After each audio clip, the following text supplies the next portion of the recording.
News, सच जरूरी है। नमस्कार दर्शकों, आप देख रहे हैं MNS न्यूज टीवी और मैं हूं आपके साथ श्रद्धा तिवारी। तो आइए देखते हैं आज की कुछ खास खबरें। इधर डालते हैं आज की हेडलाइंस की ओर। तेलंगाना के 40 लाख किसानों को 2 लाख तक का कर्ज माफ। विधानसभा चुनाव में कम सीटों पर समझौता नहीं करेगी राकांपा। विपक्षी सांसद नहीं करेंगे प्रोटेम स्पीकर की मदद। आइए देखते हैं खबरें विस्तार से। तेलंगाना के 40 लाख किसानों का 2 लाख तक का कर्ज माफ। कांग्रेस अध्यक्ष मल्लिकार्जुन खड़गे और वरिष्ठ नेता राहुल गांधी ने तेलंगाना में किसानों के 2 लाख रुपए के कर्ज माफ किए जाने की घोषणा को ऐतिहासिक करार देते हुए शनिवार को कहा कि जहां भी उनकी पार्टी की सरकार होगी वहां हिंदुस्तान का धन पूंजीपतियों पर नहीं बल्कि हिंदुस्तानियों पर खर्च किया जाएगा।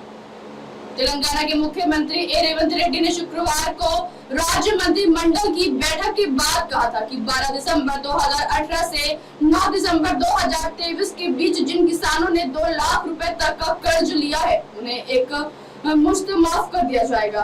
खड़गे ने एक्स पर पोस्ट किया, तेलंगाना के 40 लाख से ज्यादा किसान परिवारों को कांग्रेस के नेतृत्व वाली राज्य सरकार ने कर्ज मुक्त बनाने का ऐतिहासिक निर्णय लिया है। 16 साल पहले कांग्रेस नेता सप्रंग सरकार ने 3.73 करोड़ किसानों का 72,000 करोड़ रुपए का कृषि ऋण व ब्याज माफ किया था। आइए बढ़ते अगली खबर की ओर। विधानसभा चुनाव में कम सीटों पर समझौता नहीं करेगी राकांपा। राकांपा ने कहा है कि लोकसभा चुनाव में पार्टी महाविकास अघाड़ी सहयोगियों की तुलना में कम सीटों पर चुनाव लड़ने पर राजी हो गई थी, लेकिन विधानसभा चुनाव में ऐसा नहीं होगा। पार्टी के एक नेता ने शरद पवार के हवाले से बात कही। पवार ने शुक्रवार को पुणे शहर और जिले के पार्टी पदाधिकारियों के साथ एक बैठक की और इसके बाद विधायकों और नवनिर्वाचित सांसदों के साथ भी एक बैठक की। पार्टी की पुणे इकाई के प्रमुख प्रशांत जगताप पहली बैठक में शामिल हुए थे।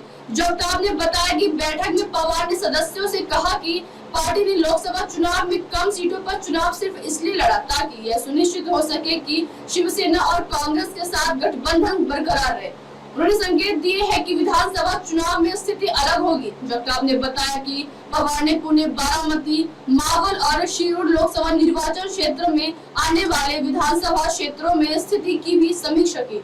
दूसरी बैठक में शामिल हुए पार्टी के एक अन्य नेता ने बताया कि पवार ने सांसदों और विधायकों से विधानसभा चुनावों के लिए तैयार रहने को कहा। इस बीच पार्टी की राज्य इकाई के प्रमुख जयंत पाटिल ने संवाददाताओं से कहा कि पार्टी अभी तक यह तय नहीं किया कि इस बीच पार्टी के राज्य इकाई के प्रमुख जयंत पाटिल ने संवाददाताओं से कहा कि पार्टी अभी तक यह तय नहीं किया है कि वह सीट बंटवारा के दौरान कितनी सीटें मांगेंगी। आइए बढ़ते अगली खबर की ओर। विपक्षी सांसद नहीं करेंगे प्रोटेम स्पीकर की मदद। 18वीं लोकसभा का पहला संसद सत्र अभी प्रारंभ भी नहीं हुआ है कि सत्ता और विपक्ष में जमकर घमासान शुरू हो गया। सूत्रों ने शनिवार को बताया कि लोकसभा के प्रोटेम स्पीकर की सहायता करने वाले पीठासीन अधिकारियों की सूची में नामित विपक्षी नेता इस जिम्मेदारी को अस्वीकार करने पर विचार कर रहे हैं।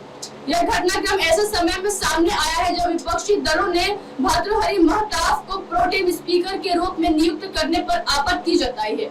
18वीं लोकसभा के लिए निर्वाचित सदस्यों के शपथ ग्रहण के लिए संसद के विशेष सत्र के दौरान प्रोटेम स्पीकर की सहायता के लिए पीठासीन अधिकारियों की एक सूची भी जारी की गई थी। विपक्षी दलों के सूत्रों ने कहा कि 3 विपक्षी दलों के सांसद कांग्रेस नेता के सुरेश, तृणमूल कांग्रेस नेता सुधीर बंदोपाध्याय और द्रविड़ मुनेत्र कषगम के नेता TR बालू को प्रोटेम स्पीकर की सहायता के लिए नामित किया गया, लेकिन वे सूची का हिस्सा नहीं होने पर विचार कर रहे हैं।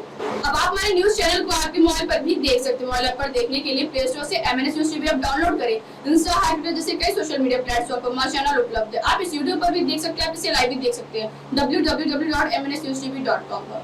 अब तो चला दर्शकों, ब्रेक से लौटने के बाद देखिएगा देश और दुनिया की तमाम बड़ी खबरें। बने रहिए MNS न्यूज टीवी पर। नमस्कार।